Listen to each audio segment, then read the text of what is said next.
تو السلام علیکم میرے پیارے دوستوں، کیسے ہو آپ سب لوگ؟ آپ سے ہمیشہ کی طرح کی ریکویسٹ ہے کہ آپ لوگ درود شریف پڑھ لیں تاکہ ہم اپنی کہانی کا باقاعدہ آغاز کر سکیں۔ امید ہے آپ لوگوں نے درود شریف پڑھ لیا ہوگا۔ چلیے پڑھتے ہیں کہانی کی طرف۔ فلم کی کہانی شروع ہوتی ہے ایک پریمی جوڑے سے، جہاں لڑکے کو شکر نامی شخص سماجی تعصب کی وجہ سے بلڈنگ سے نیچے پھینک کر مار دیتا ہے۔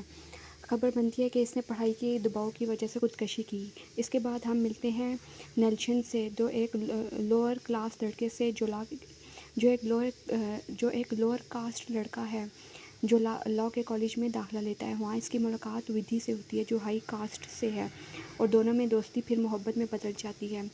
نیلسن کو کالج میں ریگنگ، ذات پات کے طعنوں اور سماجی دباؤ کا سامنا کرنا پڑتا ہے۔ اس کا لوور دوست کاسٹ طلبہ کے شکر گروپ کا لیڈر ہے، اسے سمجھاتا ہے کہ سماج میں زندہ رہنے کے لیے جھنڈ میں رہنا پڑتا ہے، لیکن نیلسن سیاست سے دور رہنا چاہتا ہے۔ دوسری طرف شنکر ایک تعصب پسند شخص ہے جو انر کاسٹ محبت کو روکنے کے لیے جرائم کرتا ہے، جیسے کہ ایک لڑکی کو مارنا اور اسے خودکشی کا رنگ دینا ہے۔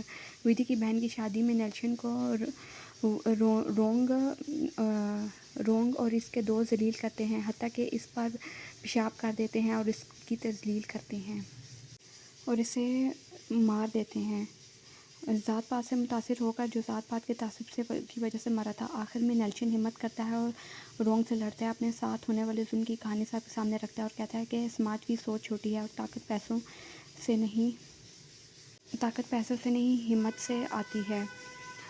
ودھی اس کا ساتھ دیتی ہے اور رونگ کے ساتھ صلح ہو جاتی ہے۔ جب وہ نیلسن کو پین دیتا ہے، فلم ختم ہوتی ہے محبت اور امید کے پیغام کے ساتھ۔ دھڑک 2 ذات پات کے تعصب کو بے نقاب کرتی ہے۔ یہ دکھایا گیا ہے کہ کس طرح سماج لوگوں کو ان کی ذات کی بنیاد پر پرکھتا ہے اور لوور کاسٹ کے لوگوں کو روزانہ ذلت کا سامنا کرنا پڑتا ہے۔ فلم کا پیغام ہے کہ تعلیم اور ہمت سے انسان اپنی پہچان بنا سکتا ہے۔ نیلسن کی کہانی ہمت کی مثال ہے کہ وہ سماجی دباؤ کے باوجود اپنی لڑائی لڑتا رہا۔ تاہم فلم کا اختتام کچھ کمزور ہے، کیونکہ یہ ذات پات کے سنگین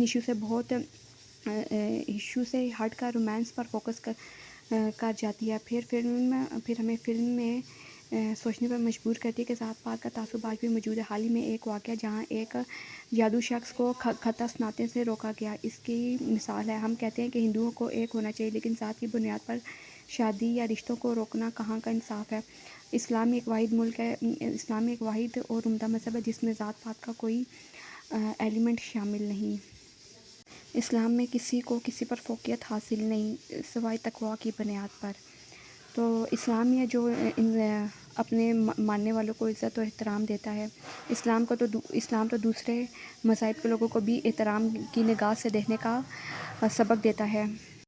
انڈیا میں تو یہ بہت کامن ہے کہ ذات پات کی وجہ سے کسی کو کہیں بھی پبلک پلیس میں ذلیل کر دیا، اس کی تذلیل کر دی، اسے نشانہ بنا دیا۔